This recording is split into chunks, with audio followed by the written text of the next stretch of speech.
কুরবানির দিন সবাই তাকায়া থাকে গরুর দিকে, রব তাকায়া থাকে কলিজার দিকে।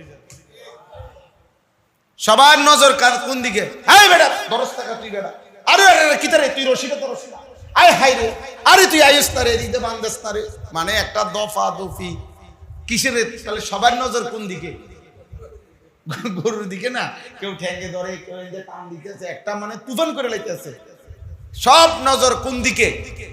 গরুর দিকে। রবের নজর কলিজার দিকে। ওয়ালাকিন ইয়ানালুহুত তাকওয়া মিনকুম, রব্বুল আলামিন বলে বান্দা আমি তাকওয়া চাই, আমি গোশত চাই না, তুমি নাও। ফাকুলু মিনহা, তুমি গোশত খাও। ওয়া আতইমুল বাঈসাল ফাকির, অসহায় গরীব দুস্থকেও খাওয়াও। তোমরাই, আমার লাগবে না। আমি শুধু দিল চাই, আমি শুধু মহব্বত চাই, আমি শুধু গুনাহমুক্ত জীবন চাই। ইন্নামা ইয়াতাকাব্বালুল্লাহু মিনাল মুত্তাকিন। যেদিন প্রথম কোরবানি হয়েছে হাবিল কাবিলের, সেদিনই রব্বুল আলামিন জানিয়ে দিয়েছেন কিয়ামত পর্যন্ত সর্বযুগে আল্লাহ ইবাদত কবুল করবেন তার, গুনাহমুক্ত জীবন হবে যার। মুত্তাকিন মানে গুনাহমুক্ত জীবন, গুনাহমুক্ত জীবন। এজন্য বাপ, আমি আপনাদের কাছে অনুরোধ করি, বলা তো দরকার ছিল হজ্জের কথা, বলা তো দরকার ছিল কুরবানির কথা, কিন্তু একটা বিষয় শুধু বললাম, প্রসঙ্গটা লম্বা করলাম। অর্থ হইল, এক তো আমরা মুমিন, আমরা মুসলমান, অতএব প্রথম কথা আমি যেটা বলছি এতটুকুই মনে রাখবেন যে আমরা প্রত্যেকেই জিম্মাদার। আমার ডানে বামে, আমার আশেপাশে, আমার ঘর পরিবার, আমার স্ত্রী সন্তান, আমার পাড়া, আমার মহল্লা, প্রত্যেকেই সাধ্যমতো জবান দিয়ে একটু হোক, কম হোক, বেশি হোক, আল্লাহর দিকে ডাকা, একে অপরকে আল্লাহর কথা বলা, আখিরাতের কথা বলা, এটা উচিত, এটা উচিত, এটা আমাদের দায়িত্ব, এটা আমাদের জিম্মাদারি। এর জন্য প্রত্যেকেই বলার চেষ্টা করবেন, বলেন ইনশাআল্লাহ। দুই নাম্বার কথা হলো, জিন্দেগির সবচেয়ে বড় ডিউটি হলো নিজের এবং স্ত্রী সন্তানের ঈমান আমল, ঘর বাড়ি বিল্ডিং নয়। মূল দায়িত্ব কি? ওদের ঈমান আমল, ওদের নামাজ, ওদের বন্দেগী, এটা হলো আপনার প্রধান দায়িত্ব। লা তামুদ্দান্না আইনাইকা ইলা মা মাত্তা'না বিহি আজওয়াজাম মিনহুম যাহরাতাল হায়াতিদ দুনিয়া। আল্লাহ বলছে, হে বন্ধু, আপনি এই চাকচিক্যময় এই দুনিয়ার দিকে চোখ বড় করে তাকাবেন না, চোখ লম্বা করে তাকাবেন না। অর্থাৎ মানুষ যখন বড় বিল্ডিং, বড় দালান, দামি গাড়ি দেখে, তখন মানুষের চোখ লম্বা হয়। চোখ লম্বা হয় মানে আপনারাও বুঝবেন। মানুষ তখন বলে, বাপ রে বাপ, কিতারিরা করছে কি, বিল্ডিং নিয়ে। তখন মানুষের চোখ কি হয়? একটু বড় হয়ে টানা খায় আর কি, বুঝছেন? আমার ড্রাইভার, এই ড্রাইভারের আগের ড্রাইভার, একবার আমি এক ভদ্রলোকের সাথে এক জায়গায় দাওয়াতে যাইতেছিলাম। তো উনার গাড়ি যেটা, এই গাড়ির দাম হলো 88 লাখ টাকা দাম। তা আমি যেটাতে চড়ি এটার দাম হলো 8 লাখ টাকা। তো এই আমার গাড়িটা পিছনে আর ওনার গাড়িটা সামনে, আমরা যাইতেছি আর কি দাওয়াতে। তা আমার ড্রাইভার দেখলাম এটা চাইতে আছে অনেকক্ষণ ধরে, চাইয়া নিজে নিজে কইতেছে, কি একটা গাড়ি চালাই।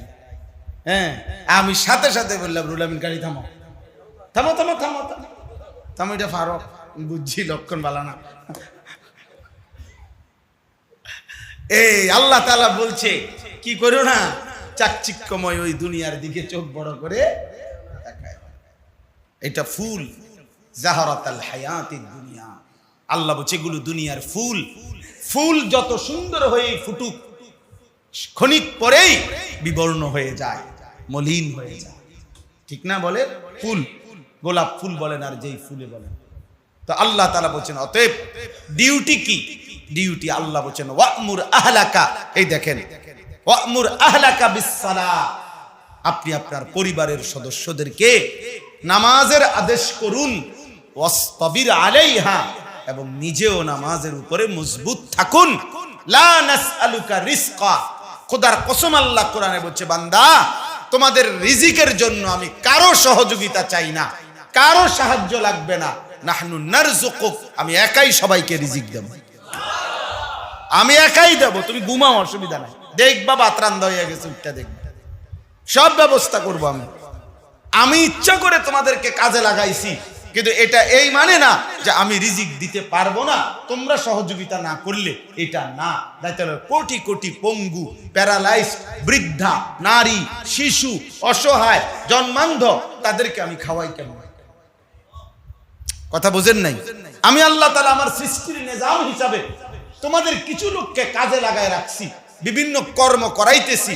এর মানে এই না যে তোমাদের সহযোগিতা ছাড়া আমি আল্লাহ রিজিক দিতে পারবো না, এটা না। আমি একাই রিজিক দিতে পারি। ওয়াফিস সামাই রিজকুকুম, কোরআন শরীফের আয়াত। আল্লাহ বলছে ওয়াফিস সামাই রিজকুকুম, তোমাদের রিজিক কোথায়? আসমানে, আসমানে, আসমানে। তোমাদের রিজিক আসমানে, আরশে আজিমের মালিকের কাছে, জমিনে না। খেতে রিজিক না, দোকানে না, বাজারে না, ব্যবসায় না, এগুলো আমি দেই, আমি দেই। আল্লাহ আমাদেরকে বুঝ দান করেন। অতএব আজকের এই ইসলাহি মজলিসে অন্য প্রসঙ্গ আর বললাম না, এটুকুই কথা। এক নাম্বার হলো একে অপরকে আল্লাহর দিকে ডাকবেন, আখিরাতের কথা মনে করাবেন। দুই নাম্বার হলো ঘর পরিবার, স্ত্রী সন্তানের ঈমান, আমল, নামাজ, সেজদা, বন্দেগী, এর দিকে নজর দিবেন। কেন ছেলেটা ফজরের নামাজ পড়ে না একটু চিন্তা করেন। কেন বিবি পর্দা করবে না? কেন মেয়েটা পর্দা করবে না? আপনি বলেন, যদি বলেন হুজুর যে একটা জিনিস আপনারাও বলেন যে সমস্ত সমাধান কোরআনের মধ্যে আছে, ইসলামের মধ্যে আছে, আছে কিনা বলেন।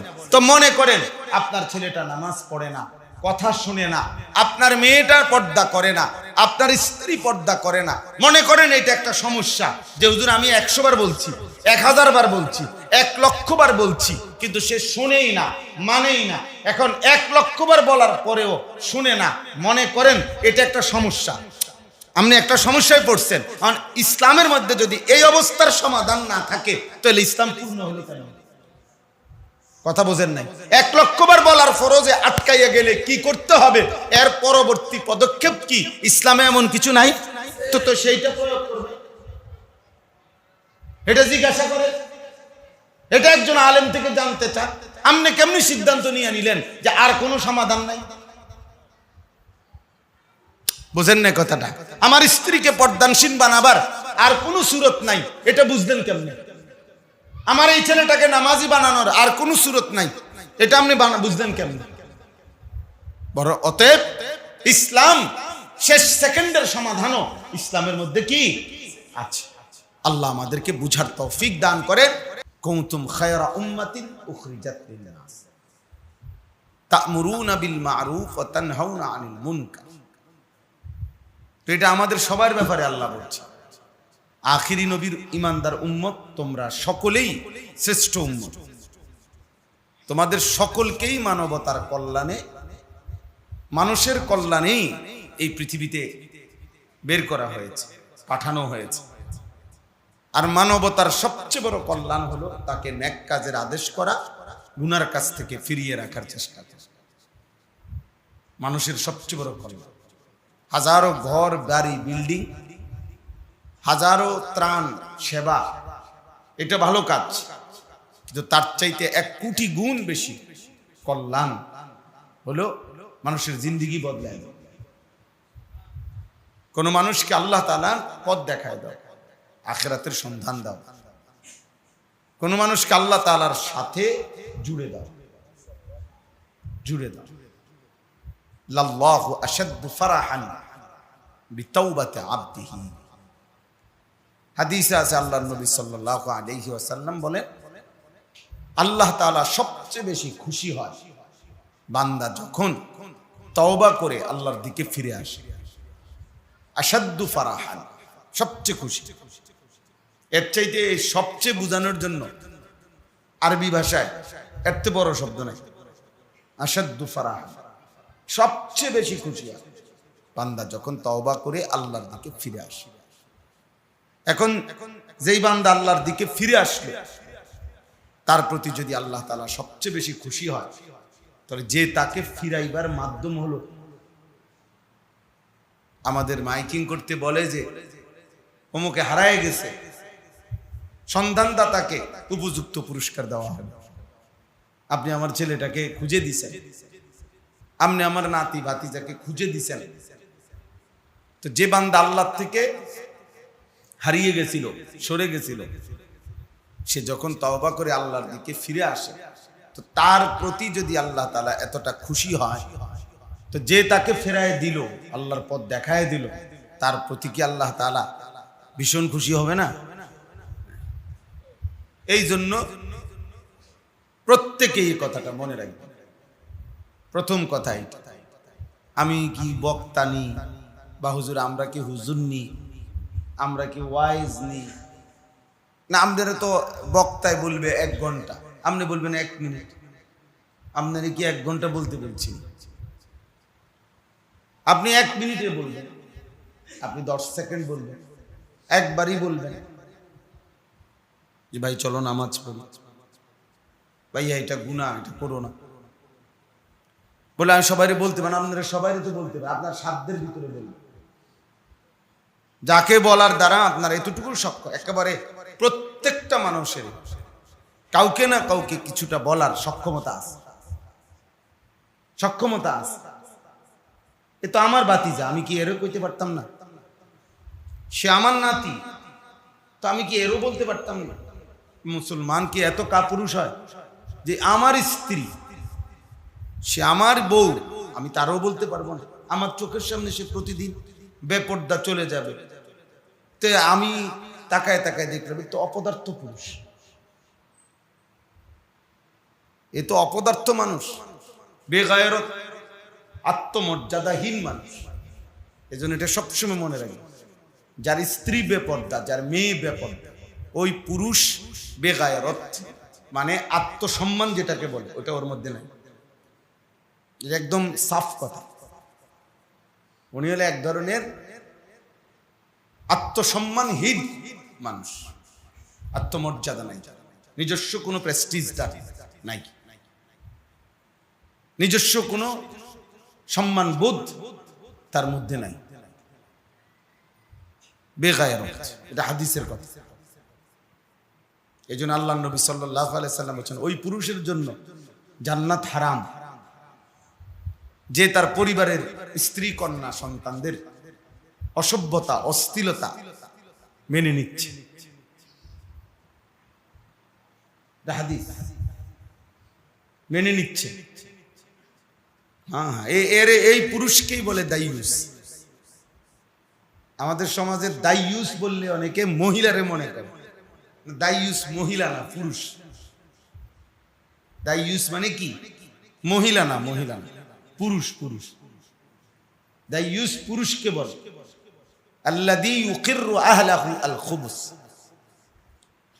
নবীজি সাল্লাল্লাহু আলাইহি ওয়াসাল্লাম বলে, যে তার পরিবারের জন্য অসভ্যতা অশ্লীলতা বেহায়াপনাকে মেনে নিচ্ছে, ওই পুরুষকে বলে দাইয়ুস। তার জন্য জান্নাত হারাম। নবীজি বলেন 3 ব্যক্তির জন্য জান্নাত হারাম। এর মধ্যে এক ব্যক্তি হলো এই লোক। আমার ঘরে টেলিভিশন চলে, আমার বউ বাচ্চা প্রতিদিন নাচ গান নর্তকীর ছবি দেখে, তা আমি তো এটা মেনে নিচ্ছি। আমার টাকা দিয়া বিল দেয়, আমার টাকা দিয়া ডিশের বিল দেয়, আমার টাকা দিয়া এমবি পুরায়, তাহলে আপনি মেনে নিচ্ছেন না? কথা বলেন না, আপনি মেনে নিচ্ছেন না? স্ত্রী সন্তানের জন্য এই অশ্লীলতা, এই নাচ গান, এই নর্তকী আপনি গ্রহণ করে নিলেন না? নাহলে বিল দেয় কার টাকা দিয়ে? বলে তো এই পুরুষকে বলে দাইয়ুস, এই অভিভাবককে বলে দাইয়ুস। তার জন্য জান্নাত হারাম। এই জন্য যা খানা এনে বেশি করে খায়, বাদ 3 বেলার জায়গা 6 বেলা খায়, বাদ বাড়াইয়া লইবে, পরে আর পাইতেন। এখানেই যা পারে না পারে না ওটা খাইয়া নেবে, ওখানে আর মিলবেন। হ্যাঁ, এটা জরুরি বিষয়। মুদমিনু খামরিন, যে মদখোর, তার জন্য জান্নাত হারাম।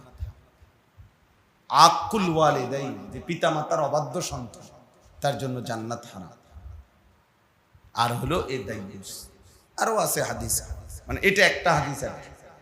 যাই হোক, তাহলে আমার বলার উদ্দেশ্য হলো উম্মতে মুহাম্মদী হিসাবে, আখিরি নবী সাল্লাল্লাহু আলাইহি সাল্লামের উম্মত হিসাবে, ইমানদার হিসাবে আমাদের প্রত্যেকের জিম্মাদারি, শিক্ষিত না অশিক্ষিত, মূর্খ নাকি বকলম, নাম দস্তখত করতে জানেন কিংবা জানেন না, স্কুলে পড়ছেন কিংবা মাদ্রাসায় পড়ছেন, হুজুর কিংবা পাবলিক, আলেম কিংবা আওয়াম, হর উম্মতে মুহাম্মদীর ইমানদারের জন্য অন্যকে আল্লাহর কথা বলা, আল্লাহর দিকে ফেরাইবার চেষ্টা করা জিম্মাদারি। এটা জিম্মা, এটা প্রত্যেকের দায়িত্ব, সমান সমান দায়িত্ব। ইল্লাল্লাযীনা আমানু ওয়া আমিলুস সালিহাত ওয়া তাওয়াসাউ বিল হক ওয়া তাওয়াসাউ বিস সাবর। এই চারটা কাজ একসাথে করা জান্নাতে যাওয়ার জন্য জরুরি, ক্ষতি থেকে জাহান্নাম থেকে বাঁচার জন্য জরুরি। একই সাথে চারটা থাকতে হবে, নিজের ঈমান, নিজের আমল, অন্যের ঈমান, অন্যের আমল। অর্থাৎ আমি নিজেও ঈমানের উপরে থাকবো, অন্যকেও ঈমানের দাওয়াত দেব। আমি নিজেও আমলের উপরে থাকবো, অন্যকেও আমলের দাওয়াত দেব। হ্যাঁ, এটা জরুরি, আমার দায়িত্ব, এটা আমার জিম্মাদারি। যদি আমি জাহান্নাম থেকে মুক্তি পেতে চাই, আখিরাত থেকে মুক্তি পেতে চাই, আপনাদের কাছে আমি অনুরোধ করি, আপনারা 10 জন না, একজন শুনলে আমার সমস্যা।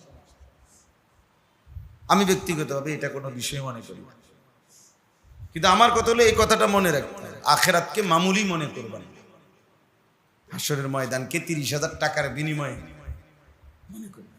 মসজিদে টাকা 30,000 দিছেন, বেহেশতের বুঝ হয়ে গেছে না, এটা বেহেশত 2টা রুম আর একটা বারিন্দা নাই, বুঝেন না? 2 কাতার টাইলস দিয়ে অনেকে বেহেশত জায়গা, 4টা ফ্যান দিছে বেহেশত, মানে বেহেশত হইলো 4টা ফ্যানের দাম 3,000 করে 12,000 টাকা, তাহলে বেহেশতের মূল্য হইলো 12,000। বাহ বাহ বাহ, পাগলামির সীমা আছে না? কে আপনাকে বললো 12,000 টাকায় বেহেশত, 30,000 টাকায় বেহেশত? এটা তো একটা আমল, দান সাদাকা।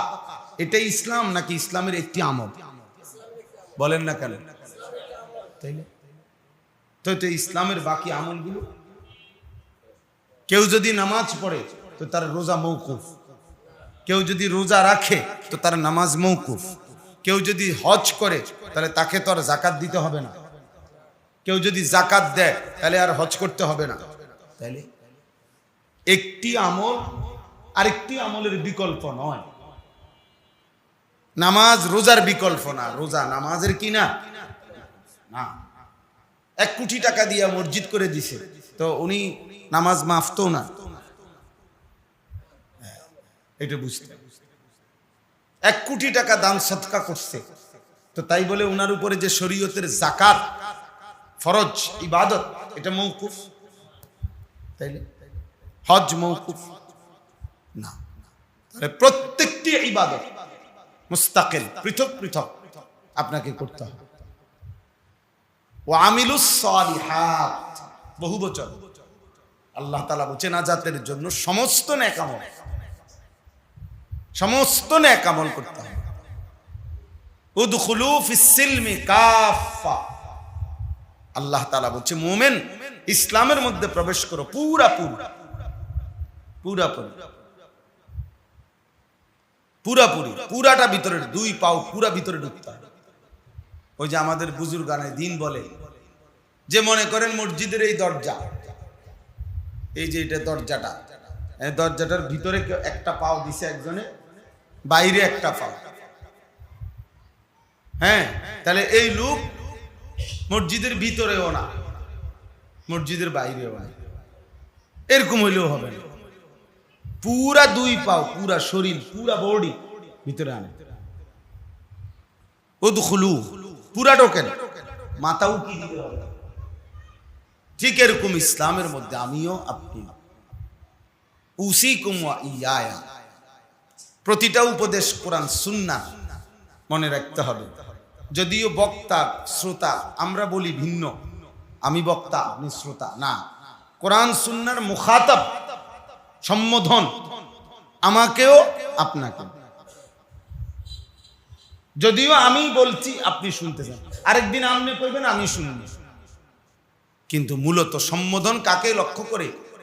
আমাদের উভয়কে। উসিকুম ওয়া ইয়া, আপনাদেরকেও বলছি নিজেকেও বলছি, এটাই কথা, এটাই কথা। এই জন্য আমাদের প্রিয় নবী সাল্লাল্লাহু আলাইহি ওয়াসাল্লাম আল্লাহ তাআলা নবীজির ব্যাপারে বলছে আমানার রাসূলু বিমা উনজিলা ইলাইহি মির রাব্বিহি ওয়াল মুমিনুন, আল্লাহর পক্ষ থেকে যা কিছু নাজিল করা হলো এই বিষয়গুলোর উপরে রাসূল নিজেও ঈমান আনলেন এবং সমস্ত ঈমানদারগণও ঈমান আনলেন। নবীজিকে আল্লাহ তাআলা বলছে ফাস্তাকিম কামা উমিরতা, যে বিষয়গুলো আপনাকে আমি আল্লাহ আদেশ করেছি তার মধ্যে এক নম্বরে আপনি নিজেই মজবুতির সাথে টিকে থাকুন, টিকে থাকুন। তার মানে যদি দেখেন আপনার অনুসারী কেউ সেজদা দেয় না, তবুও আপনি একাই সেজদা দেন, তাহলে বাদ দিয়ে না, নিজেকে বাদ দিয়ে না। এই জন্য আমি আপনাদের কাছে অনুরোধ করি, ওই ইসলাহী মজলিসের আজকে আয়োজন করছেন, মৌলানা দেলাওয়ার ভাই বললেন, মাশাআল্লাহ ভালো উদ্যোগ, তো এটা মাঝে মাঝে করবেন। ওলামায়ে কেরাম কিছু কথা বললে দিলের মধ্যে নতুন করে আরেকবার চেতনা আসে, দিলের মধ্যে আরেকবার খোরাক তৈরি হয়, অনুভূতি জাগে। এই প্রত্যেকবার অনুভূতি জাগান, প্রত্যেকবার নতুন করে আরেকবার বিবেকের মধ্যে নাড়া দেওয়া, এটাই মাকসাদ। নাই তো কথা তো নতুন কিছু নাই। একেবারে বক্তা যদি চাঁদের দেশের থেকেও আসে তারপরেও তো নামাজ 5 ওয়াক্তই, তো আর উনি নতুন কি বলবেন? নতুন বলার কি আছে এখানে? বুঝেন, খতিব সাহেব যা বলে তাই কথা, একই বিষয়, কিন্তু বারবার বলতে হয় কেন? আল্লাহ তাআলা বলছে বারবার বলতে, ওয়াদাক্কির, আল্লাহ বলছে আপনি বারবার বলেন, উপদেশ দেন বারবার। ফাইন্না যিকরা তানফাউল মুমিনিন, প্রত্যেকবারের উপদেশ নতুন করে করে মুমিনের উপকার হবে। আবার চেতনা আসবে, আবার চেতনা আসবে। এই জন্য বাপ, এই ছোট্ট হোক বড় হোক, নিজেদের মধ্যে এটা ফিকির রাখবেন। দুই কথা, এক হলো সর্বস্তরের মুসলমানকে আল্লাহর কথা শোনাবার জন্য উলামায়ে কেরামের মাধ্যমে এভাবে মাঝে মাঝে 1 মাসে পারেন, 2 মাসে পারেন, ধারাবাহিকভাবে এরকম নসিহতের ব্যবস্থা করবেন। আল্লাহর কথা আরো বেশি হওয়া দরকার। সপ্তাহে 1 দিন জুমার বয়ান হয়, বছরে মাহফিল হয়, কিন্তু গুনার আয়োজন প্রতি মিনিট মিনিট হয়। 1 দিনের খবর বাংলাদেশে কয়টা চ্যানেলে প্রচার হয়? যদি 100টা চ্যানেল হয় তো এরকম তো না যে 100 চ্যানেলে শুধু একবার করে 24 ঘন্টার খবর বলে দিছে, না এমনও তো না, প্রতি ঘন্টায় ঘন্টায়। আবার অন্য কোনো প্রোগ্রাম চললো নিচে দিয়া, ব্রেকিং নিউজের মতো নিচে দিয়া চিকন করিয়া 24 ঘন্টায় খবর চলতেছে। সিনজি উল্টাইয়া গেছে, এটা মনে 10,000 বার কইছে, ঠিক না কথাটা? গুলিস্তানে বাস অ্যাক্সিডেন্ট করছে, এটা মনে 50,000 বার কইছে। সব চ্যানেলে বলতেছে, এটা তো শুনলাম, বেটা সকালেই তো এটা শুনলাম, আবার কও কি তা না, আবার শুনে, আবার। তাহলে দুনিয়া যদি এতবার শোনানো হয়, কবর কত হাজার বার শোনানো উচিত, আখেরাত কত লক্ষ বার শোনানো উচিত বলে। গুলিস্তানের বাস অ্যাক্সিডেন্ট করলে আপনারা সতর্ক করে দিছে যাতে আপনার এখানে বাস অ্যাক্সিডেন্ট না করে, তাহলে এটা তো একটা ছোট্ট সতর্কতা। কিন্তু আখেরাত সর্বশেষ যেই ব্যক্তি কবরে যাবে, উলামায়ে কেরাম মুহাদ্দিসিনে কেরাম বলে শেষ যেই ব্যক্তি কবরে যাবে হতে পারে তাকে 40,000 বছর কবরেই শুধু অপেক্ষা করতে হবে। আপনি বলেন এখন হলো 1446 হিজরি, মানে মক্কা থেকে নবীজি সাল্লাল্লাহু আলাইহি ওয়াসাল্লাম মদিনায় হিজরত করে গেছেন যেই বছর, সেই আলোকে এখন 1446 বছর। তো এর এক বছর পরে বদরের যুদ্ধ হয়েছে। আবু জেহেল সেই যুদ্ধে মারা গেছে। তাহলে আবু জেহেল মারা গেছে, কবরে আছে আজকে 1445 বছর। তাহলে এখন এই নাফরমান বেঈমান আপনি ভেবে দেখেন মাটির উপরে ছিল কত, 60 বছর। মাটির উপরে ছিল কতক্ষণ? 60 বছর, 70 বছর, এর বেশি তো না।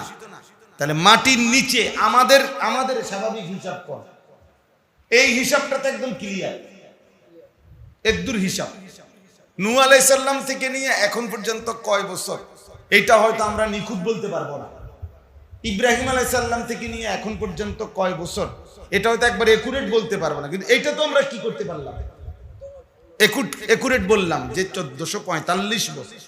তাহলে মাটির নিচে 1445 বছর ধরে পড়ে আছে, মাটির উপরে ছিল 70 বছর। তাহলে ভেবে দেখেন আমাদের জীবনের প্রত্যেকের হায়াতের মাটির উপরে বেশি সময় না মাটির নিচে বেশি সময়? তাইলে এই তো হলো, এদেরকে বললাম। এর আগের ওয়ালারা, নমরুদ আজকে কতদিন, ফেরাউন আজকে কতদিন, নূহ আলাইহিস সালামের কওম, ওই অবাধ্য জাতি যাদেরকে আল্লাহ তাআলা তুফান দিয়ে পানি দিয়ে ডুবাই লাইছে, তারা আজকে কত হাজার বছর কবরে। এজন্য আমারও বোঝা উচিত, আপনারও বোঝা উচিত যে আমরা প্রত্যেকেই এটা ভাবা উচিত যে মাটির উপরে আছি কতক্ষণ, শুধু মাটির নিচে কবরেই থাকতে হবে কতক্ষণ। এরপরে তো হাসরের ময়দান, একদিন 50,000 বছর। কোরআন স্পষ্ট বলছে, আল্লাহ তাআলা বলছে, বান্দা হাসরের ময়দানের একদিন ফি ইয়াউমিন কানা মিকদারুহু 50,000 সানা, একদিন 50,000 বছর। হাসরের ময়দানের পুরা টাইম না, হাসরের ময়দান পুরা টাইম কতক্ষণ সেটা আল্লাহই জানে, শুধু একদিন বলছে 50,000 বছর, পুরা সময়টা না। বুঝেন নাই? তো পুরা সময় যদি 3 দিন হয়, কথার কথা, তখন 1.5 লক্ষ বছর। আল্লাহ তাআলা কোরআনুল কারীমের মধ্যে বলছে, বান্দা তোমরা একদিন গুনলে যে 2 টাইম গণো, আমি আল্লাহ একদিন গুনলে 1000 বছর গুনি। আলফা সানাতিন মিম্মা তাউদ্দুন, তোমাদের গুনার একদিন আমি আল্লাহ একদিন বলতে আমি আল্লাহ 1000 বছরকে বলি। আর আমরা একদিন বললে কয় ঘন্টারে বলি? 24 ঘন্টা বলি। আমাদের হলো 24 ঘন্টায় একদিন, রবের হিসাবে 1000 বছরে একদিন। তো আপনি কই আছেন? এজন্য ইনসাফ করে, ইনসাফ করে। এরপরে ফুলসেরা 30,000 বছরের রাস্তা, সেটা ভাবেন। কবর 40,000 বছরের সময় দীর্ঘ, সেটা ভাবেন। আমিও ভাবেন, আপনিও ভাবেন। আর যদি বলেন আমি বুঝি না, তো ঠিক আছে, আপনি বুঝেন না, আপনি বুঝেন না তো ভাতে খান, অসুবিধা কি? আপনি যেহেতু বুঝেন না, আপনি যেহেতু এই সুন্দর বুঝেন নাই, তো ঠিক আছে, চলেন, অসুবিধা নেই। বাকি এটা মনে রাখেন, আমি সবসময় বলি এ কথা, চোখ বন্ধ করলেই ঝড় বন্ধ হয় না, তুফান বন্ধ হয় না। অর্থাৎ ঝড় তুফান আসতেছে, এটা দেখে আমি চোখ বন্ধ করে ফেললাম, চোখ বন্ধ করে নাই, তুফান নাই। কই কিসের তুফান? কিসের তুফান? তুফান তো হইতেই আছে, তুই না বন্ধ করে রাখছ চোখ। বুঝেন না এমনি কথা? আমনে না চোখ বন্ধ করে রাখছে, তুফান বন্ধ হয়ে গেছে নাকি? তুফান তো কি চলতেছে, আমি না কি রাখছি, চোখ বন্ধ রাখছি। তো এটারে বললাম আর কি, যে চোখ বন্ধ করলে ঝড় বন্ধ হয় না।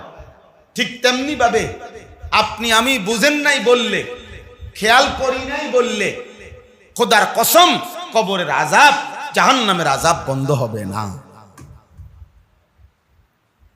আপনি যদি এটা বলেন যে আমি বুঝি নাই বিষয়টা, আমি ভাবি নাই বিষয়টা, আমি এতটা সিরিয়াস খেয়াল করি নাই, আপনার এই সমস্ত ফালতু কথার 2 পয়সার কোনো মূল্য হবে না। এই কথাটা বলতেছে, এটা বোঝা উচিত আমাদের। আখিরাত কোনো মামুলি বিষয় না, আখিরাত কোনো মামুলি বিষয় না। আমার শায়েখ আল্লামা মুফতি মুশতাকুর নবী কাসিমি হুজুর সব সময় বলে যে রে বাপ, হাসরের ময়দান তোমার মামার বাড়ি শ্বশুর বাড়ি না। হাসরের ময়দান ওই ময়দান 1.25 লক্ষ আম্বিয়ায়ে কেরাম, আদম থেকে নবী সাল্লাল্লাহু আলাইহি ওয়াসাল্লাম পর্যন্ত 1.25 লাখ নবী এবং রাসূল যেই মাঠের ভয়ে দিবানিশি কাঁদছেন, হাসরের মাঠ সেই মাঠ। সমস্ত আম্বিয়া, আউলিয়া, আতকিয়া, আসফিয়া, উলামা, বুজুর্গানে দ্বীন, আল্লাহর প্রিয় বান্দারা দিবানিশি কাঁদছেন যেই মাঠের ভয়ে, সেই মাঠের নাম হাসরের মাঠ। বলেন এই পৃথিবীতে যতজন আল্লাহর প্রিয় বান্দা, তারা বেশি কাঁদছেন নাকি হাসছেন বেশি? তো বেশি কাঁদলেন কেন? উনি যে নামাজ পড়ে অন্যায় করছে এই জন্য কাঁদছে, ঠিক না? উনি যে 5 ওয়াক্ত নামাজ ঠিক মতো পড়ছে, এই যে অপরাধ হয়েছে এটা, এই জন্য কাঁদছে নাকি? উনি যে ঠিক মতো রোজা রাখছে এই জন্য কাঁদছে নাকি? তো কাঁদবে কেন? আমি তো নামাজ পড়ছি, আপনি কাঁদেন কেন?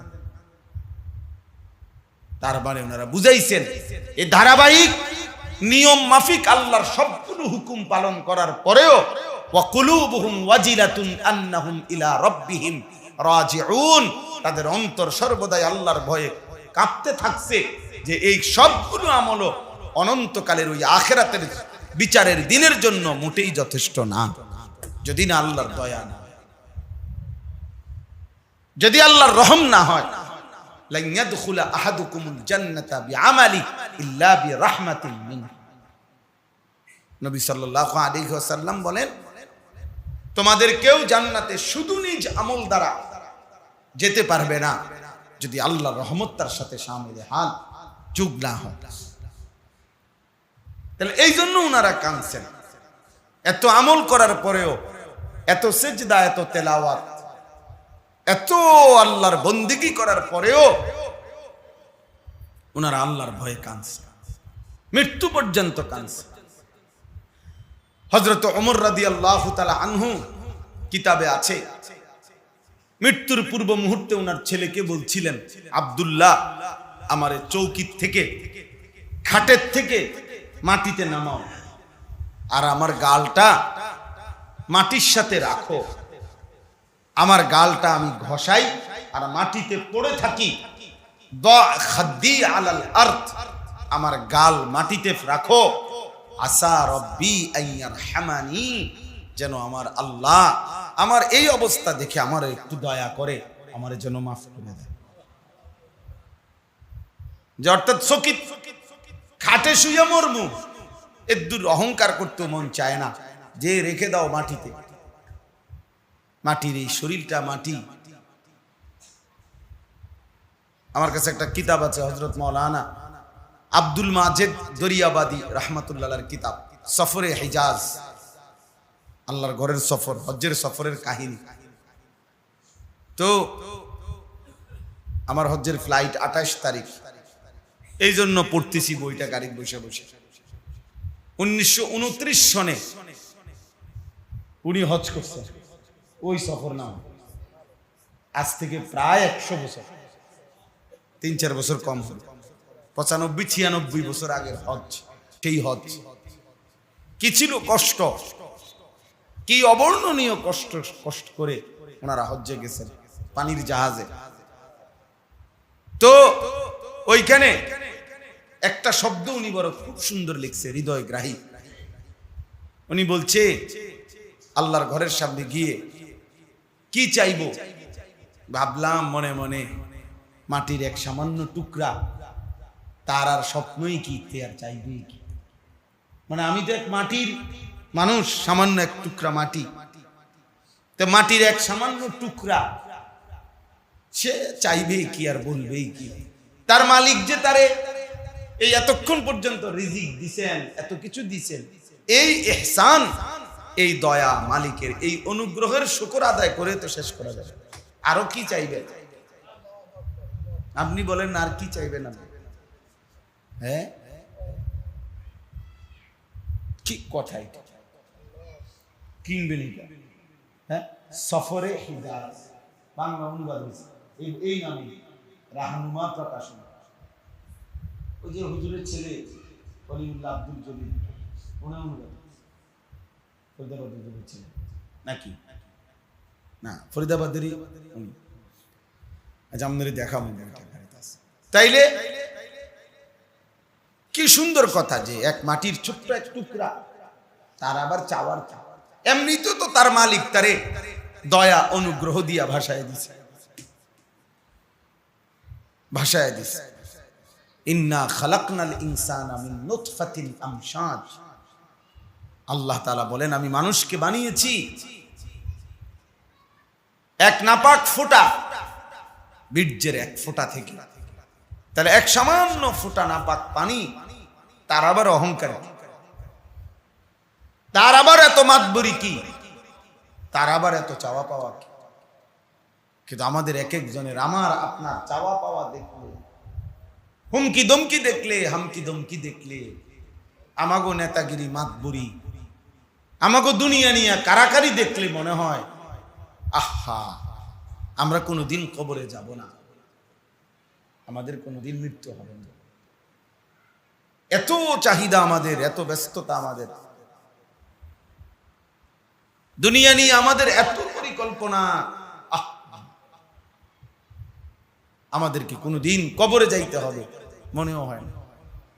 হাজারো নারীর চলাফেরা দেখলে, হাজারো পুরুষের অহংকার উদ্ধত্ত, হাজারো কিশোর যুবক লাখো, তার আনন্দ উল্লাস ফুর্তি দেখলে মনে হয় না যে তারে কেউ বানাইছে, তার কেউ সৃষ্টিকর্তা আছে, কারো কাছে তাকে যেতে হবে, তার জীবনের এই ঘন্টা মিনিটগুলোর কোনো হিসাব দিতে হবে। এই নাফরমানের চলাফেরা দেখলে মনেও হয় না যে এটা তার ভাবনার মধ্যে আছে।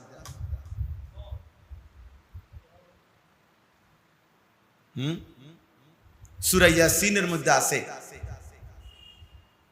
একজন ইমানদার, পুরা জাতি কাফের বেঈমান, পুরা জাতির মোকাবেলায় ওই জাতির একজন লোক কেবল ইমানদার, তো পুরা জাতি যখন তাকে ঘিরে ধরছে, মেরে ফেলবে এবং বলতেছে তখন যে তুমি কেন আমাদের বাপ দাদা পূর্বপুরুষের ধর্ম মূর্তির বিরোধিতা করছো কেন? তখন ওই একজন ইমানদার কি চমৎকার কথা বলছে, হাবিবে নাজ্জার, সে কি বলছে? ওয়ামা লিয়া লা আ'বুদুল্লাযী ফাতারানি ওয়া ইলাইহি তুরজাউন। বলার ঢং কি? সে বলছে, হে আমার জাতি, বলো না তোমরা আমি আমার সেই মালিকের ইবাদত কেন করব না যিনি আমাকে সৃষ্টি করলেন এবং শেষ পর্যন্ত সকলকেই আমাদের তার কাছেই ফিরে যেতে হবে, আমি তার গোলামি করব না কেন? ওয়ামা লিয়া লা আ'বুদুল্লাযী ফাতারানি, যিনি আমাকে সৃষ্টি করলেন, যার কাছে ফিরতে হবে আমাদেরকে, তার গোলামি করব না কেন? ওয়ামা লিয়া, এইটা বিবেক দিয়ে এই একটা লাইন আপনার ছেলেকে বলেন, মেয়েকে বলেন, স্ত্রীকে বলেন, কেন আল্লাহকে সেজদা দিবা না? তিনি কি তোমাকে সৃষ্টি করেন? এই নাফরমান সন্তান কেন ফজরের নামাজ কোনোদিন পড়বে না? আপনি কি বাপ হইলেন? আপনার সন্তান এটা কি হইল? নিজে কোন লজ্জায় বলেন আপনি মুসলমান, আর আপনার ছেলে কোন শরমে বলে আপনার ছেলে মুসলমান? দোনোটাই তো অপদার্থ মিয়া। 365 দিনে খোদার এক বছরে কোনদিনে ফজরের নামাজ পড়ে না আপনার ছেলে, আপনার মেয়ে, এক বছরে কোনদিন। আপনি কিসের মুসলমান? আপনার ফুট কিসের মুসলমান? আপনি কিসের বাপ হইলেন আর ওইটা কিসের সন্তান হইল? কি বাপ ফুট দুইজনেরই হিসাব বাপ দুনিয়া। হ্যাঁ হ্যাঁ, আমরা বুঝি না। সবার ফিকির একটাই, খানা খানা, বিল্ডিং, দালান, সোফা, ফার্নিচার, আরো 1 শতক জমি। আরো দরকার। ঘর সাজাও, বিল্ডিং সাজাও, ফার্নিচার সাজাও, সব ঝকঝকে, সব তকতকে, সবকিছুতে ভালো বার্নিশ, সবকিছুতে সুন্দর রং, কিন্তু সন্তান চরিত্রহীন, মেয়ে চরিত্রহীন, স্ত্রী বেপর্দা, ছেলে সারা রাত উলঙ্গ ছবি দেখে, মেয়ে সারা রাত আরেক ছেলের সাথে নষ্টামি কথা বলে, ছেলেও একটা সেজদা দেয় না, মেয়েও একটা সেজদা দেয় না, স্ত্রীও পর্দা করে না। এই অসভ্য জানোয়ারদের জন্য এই ঘর সাজাইলেন? এই হাইওয়ানদের জন্য? বুঝাপড়া করেন, হিসাব পরিষ্কার করেন, হয় সেজদা করো, নয় তোমার জন্য আমার কিছু না, আর নয় তো আলাদা হও, হয় আমনে আলাদা হন, নয় তাকে আলাদা করেন। কথা পরিষ্কার বলেন। কোরআনুল কারীমের মধ্যে আছে, আল্লাহ তাআলা নূহ আলাইহিস সালামকে বলছে, ইয়া নূহ ইন্নাহু লাইসা মিন আহলিক। কেনান যখন ডুবে যাইতেছে, নূহ আলাইহিস সালামের ছেলে ওই তুফানে, নূহ আলাইহিস সালাম আল্লাহর কাছে হাত উঠাইছিলেন ছেলেটার জন্য। তো আল্লাহ তাআলা বলছে, ইন্নাহু লাইসা মিন আহলিক, হে নূহ, এটা তোমার সন্তান নয়। ইন্নাহু আমালুন গায়রু সালিহ, এটা বেআমল সন্তান।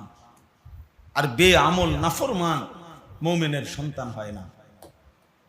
ফালা তাসআলনি, কোরআন শরীফের সরাসরি আয়াত।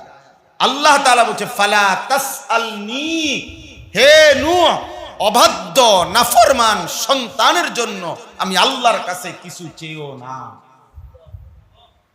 সাবধান। তো কোরআন শরীফে আছে, নূহ আলাইহিস সালাম হাত নামায় ফেলেছে।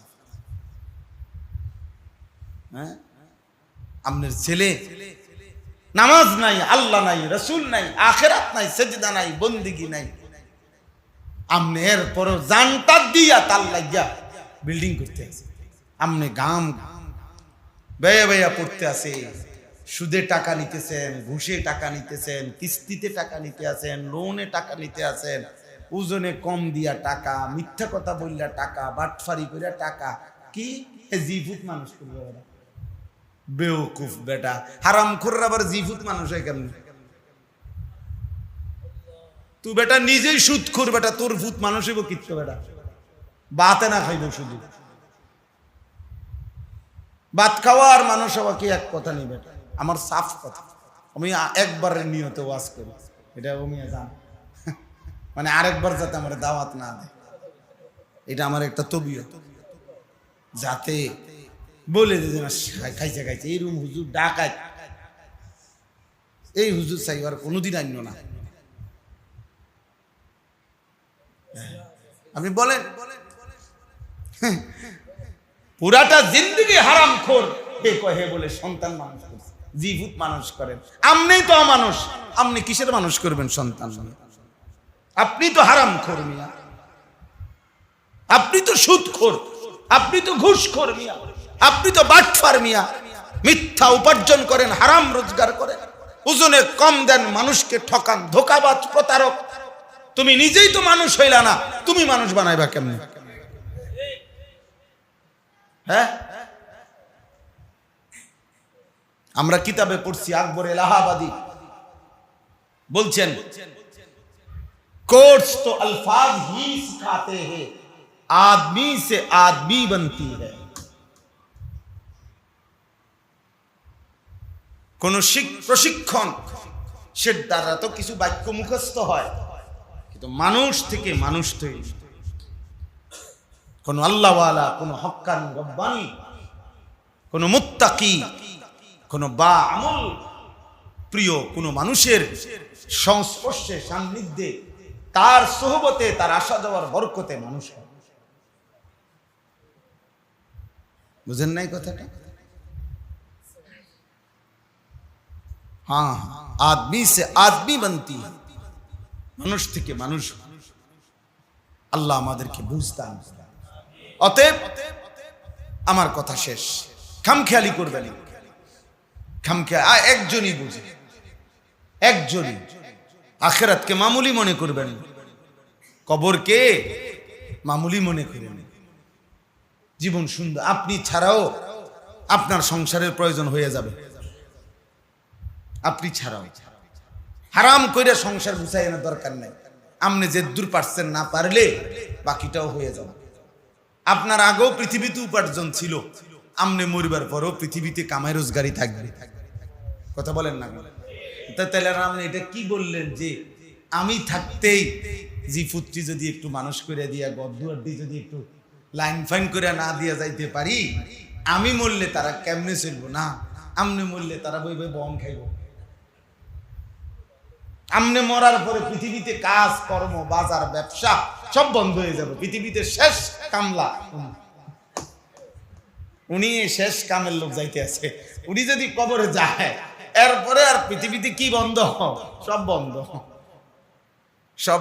এই জন্য উনি সিদ্ধান্ত নিছে যে আমি থাকতে যদি সব গুছাই দিয়ে যেতে না পারি,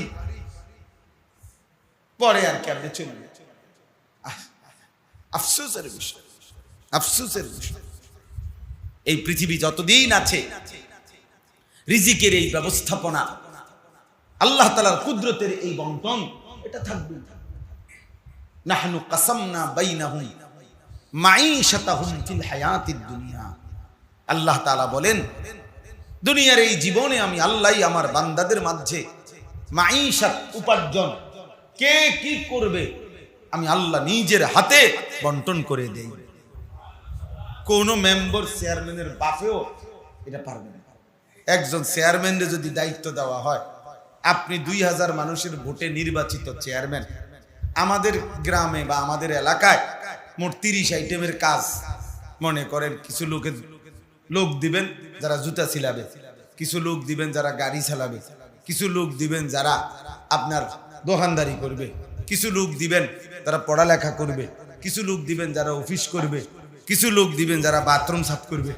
আপনি এই 2000-এর মধ্যে আপনি যেহেতু সবার ভোটে নির্বাচিত চেয়ারম্যান, আপনি এগুলো লিখা দেন কে কোনটা করবে। দেউক না চেয়ারম্যানে, কথা বলেন না কেন? যার নামে লিখবো যে বিসমিল্লাহ করে আছে, আপনি জুতা ছিলাইবে, তে তার জুতাটা লইয়ে রাখবো, জুতাটা নিয়ে আমারে পাইছো, আর ভালো কিছু পাইছো না, বলবে কিনা? বলেন না কেন? অর্থাৎ এটা কারো সম্ভব যে বন্টন করে দাও? এই জন্য আল্লাহ তাআলা বলে, আমি আমার বান্দার দিলে প্রত্যেকের জন্য এক একটা কর্মের দিকে আমি আল্লাহ তাআলাই তাকে ঝুঁকায়া দেই। ফলে আরেকজনের কাছে মনে হয় এটা এত ভারী কাজ, ওর জন্য এটা সহজ, এর জন্য এটা খুব ভারী কাজ মনে হয়, কিন্তু আরেকজনের জন্য এটা সহজ। কারণ এটা কি? কুদরতি বন্টন, আল্লাহর বন্টন। নাইলে পারবে না কেউ, নাইলে পারবে না কেউ। নাইলে সিমেন্টের ফ্যাক্টরিতে কেউ কাজ করবে না, রডের ফ্যাক্টরিতে যে কেউ কাজ করবে না। আগুনের গোলা, জাহান্নামের মনে হয় যেন গোলা এটার ভিতরে। আমি দেখছি একবার চুনের ফ্যাক্টরি, দেখছি আমি একবার, আমার কাছে মনে হয়েছে এইটাই জাহান্নাম।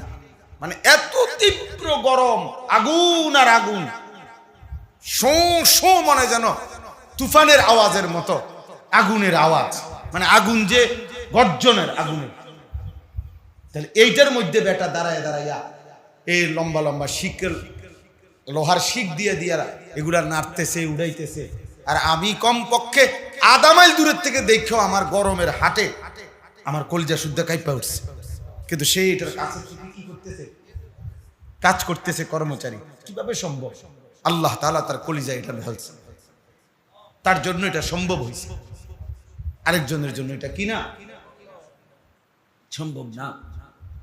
এই জন্য আমার বাপ ভাবতে শিখি আমরা, চলেন আমরা এই কয়েকজন মানুষ ভাবি, আমাদের জীবন শুধু উপার্জনের জন্য না, আমাদের জীবন শুধু রোজগারের জন্য না, আমাদের জীবন আখিরাতের জন্য। আখিরাতের জন্য আল্লাহ তাআলা আমাদেরকে আখিরাতের জন্য বানাইছে। আল্লাহ তাআলা আমাদেরকে নিজের জন্য বানাইছে। সারে দুনিয়া তেরে লিয়ে, তু সির্ফ মেরে লিয়ে। আল্লাহ বলছেন, উর্দুতে বললাম আর কি, বুজুর্গরা, সারে দুনিয়া তেরে লিয়ে, তাম দুনিয়া বান্দা আমি তোমার জন্যই বানিয়েছি, শুধু তোমাকে আমার জন্য বানিয়েছি। তু সির্ফ মেরে লিয়ে, খালাকতুল আশিয়া আলি আজালিকা ওয়া খালাকতুকা লি। সব বানালাম তোমার জন্যে, তোমাকে বানালাম আমার জন্য।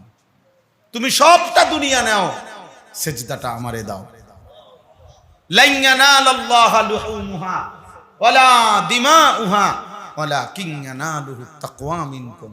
আল্লাহ বলে, বান্দা, কোরবানির পুরা গোশত তুমি নাও, পুরাটা গরু তুমি ফেরত নাও, কিন্তু তোমার দিল, তোমার গুনাহমুক্ত জীবন, তোমার অন্তরের তাকওয়া, এটা আমাকে দাও।